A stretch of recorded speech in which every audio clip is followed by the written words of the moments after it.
Newsflash, people who work in the arts make money. I didn't know who the I was before I went to uni. I actually ended up quitting the art side of my degree halfway through my degree. Good job, Conservative Party. May I offer my congratulations.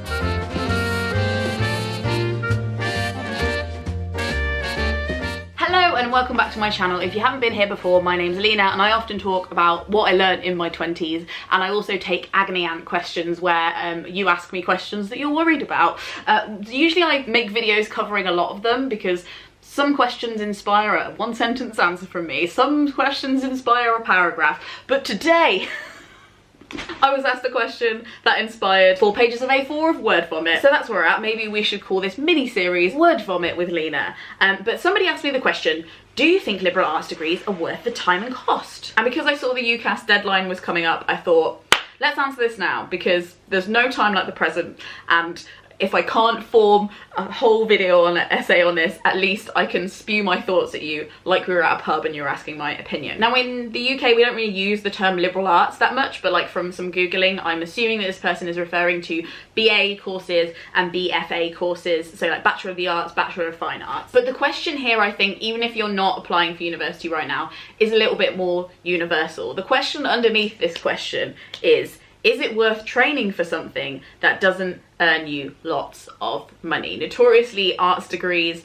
sometimes you are you're either underemployed or you are misemployed. And is it worth taking that risk? Because in the commodity-led world of education, you can see it as putting in an investment and not getting a return on profit. Now, because I am aware I live in a society like that, but I also don't agree with operating under those conditions, I think when we make personal decisions like this, and this doesn't just apply to going to university, I guess, but other stuff too, is whether we let that into our personal inner onion of actions.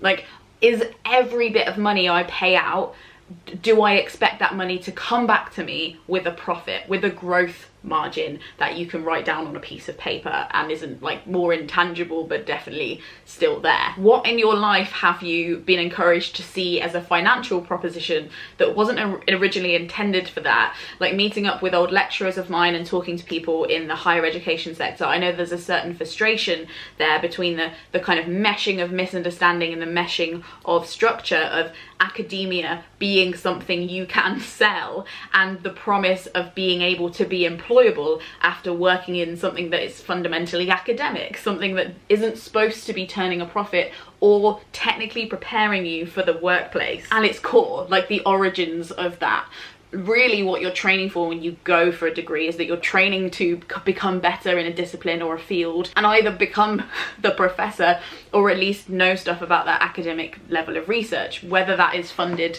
by capitalism or not. The question, is education a financial proposition, will probably haunt all of us until the end of time. But here are some maybe interesting questions to throw at yourself. I don't have the answers for you, but here are some of the questions I either did or maybe should have asked myself before undertaking a BA degree. What is my worst case scenario? On a practical level, what does short-term unemployment after I leave education or long-term misemployment mean for me? Misemployment being you don't work in the sector you trained in. I live in a country where healthcare is free. I have parents who, while they can't throw a load of money at me or fund my adult life, would let me come back and pretend to be a child in their house and live under their roof and eat their food. Which I consider a huge privilege. That isn't something you can see in my bank balance, but I think is something that is randomly handed out to people depending on the parents you happen to have been born to. And also this question, and I've written it in my notes, so let's read it out in its full. Does quality of life to you mean higher quality possessions to use in your free time, or does what you do during your work hours matter more than coming home to high quality living situations? So when you picture a happy life for yourself as an adult, do you picture yourself filling your day with stuff that you might not get paid loads for but you really enjoy doing at work, or having a like financially wealthy, high quality, whatever that means for you, living situation when you come home at the end of the day? For me, I would much more prefer to earn less but do something I care about, but I actually have no judgment for people who feel the opposite way. And also there's loads of other factors that I don't have to take into consideration, like I don't have any dependents, I'm not a carer, and I also don't plan on having many descendants, both of which do require some form of financial stability. Something I think I also knew about myself before starting the degree was that I kind of knew that education, or like pursuing something I was really interested in and wanted to stretch myself in, like academically, mentally, intellectually, would enrich my life to the point where even if I had a more boring or unfulfilling job, I would have a more rich internal world to return to. Like I'd be able to have the confidence in myself and the understanding of a discipline I do care about to entertain myself in my spare time. And I think something that studying English did give me was the ability to step out of my situation and not get caught up in my own circumstance. And that is something that has equipped me to have jobs that I haven't cared about or do not like, or make me or borderline mentally ill. And that was an unexpected outcome of an English degree, but it's something to consider, is that stretching yourself academically can give you a better understanding of the world you live in, and better equipped to deal with anything that bad might happen. Like, I think a lot of people think of university as like, if I go to university and I get a degree, nothing bad will happen to me, less bad things will happen to me. And that is true. Academia can afford you loads of those things, and unfortunately we live in a world where the workplace does value degrees, whether that makes sense for their specific job role or not. There is kudos to be had with a degree, and the fact that you're even asking this question means that you're really lucky, as I was, to be able to consider what kind of degree to study, that you're at the level where you're like, I could go to university, very exciting. I think there is a split though between what is covered in these kinds of degrees, okay, because I started doing a joint honours degree, half in fine art, half in English literature, and I found them to be completely different. On the English side, the degree that I studied at the specific university I studied was very academic, and I was learning a discipline, like it was very clear what I was learning, and I was studying other people's work and analysing it and really stretching my intellect. In the fine art side of my degree, I was very much, it was practical based. I was teaching myself, really. I was finding my own discipline, and I was finding that I was spending a lot of the hours that I thought I was paying to learn in just teaching myself, like buying myself the space and the time to do it myself. And that was, I actually ended up quitting the art side of my degree halfway through my degree, because I felt like that was something I could explore in my spare time, and I wasn't making the most out of paying to learn stuff from lecturers. I think it was a misunderstanding of my part on the kind of degree that I had signed up for, but I think it's, when you're thinking about this, like, not all degrees are created equal, and it's really worth interrogating and speaking to people that have been on the course before, interrogating your lecturers and working out whether you would like a degree where you're just left alone to kind of teach yourself, or if what's important to you in this moment is making the most out of what you're paying for and learning. Because I didn't do any writing on my English degree, like I didn't learn how to write, I was really just studying other people's work, but that in turn gave me the skills to then leave university and practice my own writing, because I had read so much of other people's work. Does that make any sense? I hope so. I also think there's this false dichotomy between like, oh, should I do like a liberal arts degree, or should I do like a serious business degree that will make me loads of money? And I think you would be a very like unusual individual to be able to be really having a choice in that. Are you really that good at both? I think being naturally adept, or like having already had like a bit of a inverted commas talent or skill at something, is you don't often get people who are really skilled at two things equally, and one of them makes loads of money and one of them doesn't. And I think it's always better to go with the thing that you are better at. Because on balance, you're probably gonna make more money, or at least get more fulfillment, than doing a degree in something that you're not like very good at and not very practiced at, but allegedly earns some people loads of money. I also think, as somebody who has interviewed people and employed people and been on the other side of that interview table, it's very clear whether you have been pushed in your degree and whether you've pushed yourself, and if you understand what you've learned from it. It didn't matter to me so much, at least in the industry that I was hiring in, and as to what you had studied, but to what extent you had rinsed that experience for all that it was worth, and the kind of self-awareness that you came away with after that. And that it didn't really nitpickingly matter whether somebody had studied journalism or English or science. It was what they were bringing to the job role. Has your brain become elastic because you went to uni? And that's really up to you. I also think there's a certain kind of confidence with coming to do something as rigorous as a degree, and I think that's why everybody should go. Everyone should have the opportunity to go if they want to, because I think it's a really hard thing to complete, and if you can complete it, you will come away as a more confident person and be able to attack tasks in a better way.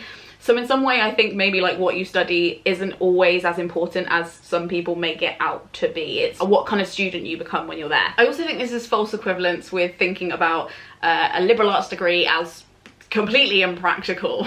And then every other degree is really practical and serious, and yes, that will be very useful for the economy. Whereas when we look at like how the world actually works, we know that one of the biggest problems is keeping people from despair. I would consider that a pretty practical skill. The fact that we're discouraged from studying things that aren't, in inverted commas, practical is a complete misreading of history. There's a really great video up here by the School of Life talking about how humanities have some of the biggest clues out there on how to fix whatever this is, whatever this flesh prison is, living in this strange society that doesn't really function well for humans. And historically, the humanities have offered a lot of answers for that and offered a lot of inspiration for the way that societies have started to function better. I also did a video about Billy Elliot and the idea of dignifying bodies in the arts when the arts were being defunded by our wonderful overlords. Good job, Conservative Party. May I offer my congratulations on your management of this situation. But anyway, that video is up there, so I won't repeat stuff I said in that. But I think that this misunderstanding, one, that an art degree or an liberal arts degree isn't like gonna be useful, also ignores the fact that like the arts is an industry, like it's a really profitable industry. Like I've quoted all the stats in that video, but it's not like there aren't jobs in it. Newsflash, people who work in the arts make money. I have been and am one of them. I worked for for-profit companies. I think sometimes we just like picture people who have liberal arts degrees like going on the non-for-profit or underfunded like route after an arts degree isn't the only one to do. And if you keep your wits about you and see the industry as a whole, take your degree as an opportunity to learn about the industry of selling what you're making as well as just what you're making or what you're studying. There are lots of places within it where you can make money. That is not a pull yourself up by the bootstraps moment. I would just like to clarify there are loads of ways that is prohibitive for a lot of people, but the impression that the arts as an industry doesn't make money and there aren't jobs within it where people can make money is just like fundamentally incorrect. It's just like wrong. This is wrong. And while I'd like it to be more accessible, if you are happy to not be the person making the art and you can make peace with that, you can be the person selling the art or facilitating the art or help keep making the art happen, even campaign for the art to keep happening. They're all jobs, they're all things that people do for money. Another thing to bear in mind is that the world that you apply for a degree in is not the world you will graduate into, and it is not the world that you will live in from the ages of like 20 to 70. The world is constantly changing, and a good example of this was that I was like finally at 32 getting some financial advice, and something that I felt would make me really like vulnerable, like being like a liberal arts graduate who is self-employed and has only worked in the arts industries, actually made me look way more dependable to him than I thought it would. And we had this interesting conversation about how the pandemic has affected what we see as like a financially viable industry. The fact that I am making money online was actually really foolproof to him. He was like, yeah, that's a green light. Whereas before he would have seen people who worked in various industries as pretty solid financially. So people worked in aviation, hospitality, live events. Those things became precarious and demands changed. We see that with the whole like lorry driver crisis in the UK. Things are constantly changing as to what becomes a like viable and dependable industry, and it's worth knowing that you don't know the future, and it's better to do something that you know yourself can get better at, and you have the best chance at really honing a discipline and becoming like a really good person in your field, rather than trying to assess the financial viability of that field, in my opinion. In summary, talk to people that have actually done the degrees before. Don't talk to your parents if they haven't done the degree. Don't talk to your friends if they haven't done the degree. Don't talk to people in your workplace if they haven't done the degree. Talk to the people that have actually graduated from that degree. They're easily to find through the alumni system, and you can talk to your lecturers about other people that have graduated, and really do your specific research about your specific country, your specific situation, the specific degree you want to do, because liberal arts is such a wide umbrella term that really doesn't tell us much about your plan or what your destiny might be by taking that plan. I think people who say like, oh, I didn't need to go to university to do what I do, often already had contacts in that industry, and a way around nepotism, or perhaps it's like secondhand nepotism, is going to a university where you can make contacts in an industry that shouldn't be closed and nepotistic, but is. I think sometimes people ignore that as an option to get connections, and if you're not born into a society where you can get connections, like doing a degree at a uni is a great way to negate that in some way, even if you can't completely revolutionize the industry within a few years straight away. I was really lucky. I studied a liberal arts degree, and while didn't make money from making the stuff I was studying, I went into an arts industry where I was selling it, spreading the word about it, and fundamentally helping it happen, and that was exciting. That is exciting. Moreover, I didn't know who the fuck I was before I went to uni, and having a student loan allowed me financially to move out of my parents' house, to move to a different country, to start off an independent life. That was my starter money, was getting those grants and that student loan. And when I came out of studying something in an arts degree that I really cared about and that made sense to me, I came out knowing who the hell I was and what I wanted, and I don't think you can put a price on that. I sound wiser in my notes, so I'm gonna read that out. Sometimes arts degrees help people carve a person out of themselves where there wasn't one before. And whether for you personally it makes sense to study a liberal arts degree, it stands that liberal arts degrees deserve to be studied. Like, somebody should do them. We shouldn't stop doing them as a society. At the end of the day, academia is discovery. Yeah, in your first and second years you're just kind of like repeating other people's opinions, like working out what the field is saying and what research has already been done. But as you get into third year and you go into masters, like fundamentally what you're supposed to be doing is discovering new stuff, making new statements, making new sense out of things, finding and spreading the word about the new. It's probably important that we interrogate the idea that if you can't sell something, then it's not worth discovering or not worth knowing, because that is at best a little bit weird and at worst really freaking scary. This is just what I feel, what I think to be true, and based on my experience. Please leave yours below, because that will make a way better resource for everybody than my absolute word vomit that just came out of my mouth. Thank you so much for watching this video. If you liked this one, you might like this one, or this one, or this one. This video has been made possible by the Gumption Club, who tip me per video to make sure that they keep happening. I have been Lena. I upload on Fridays, every Friday and every other Monday. Thank you so much for watching. Frog Snog out.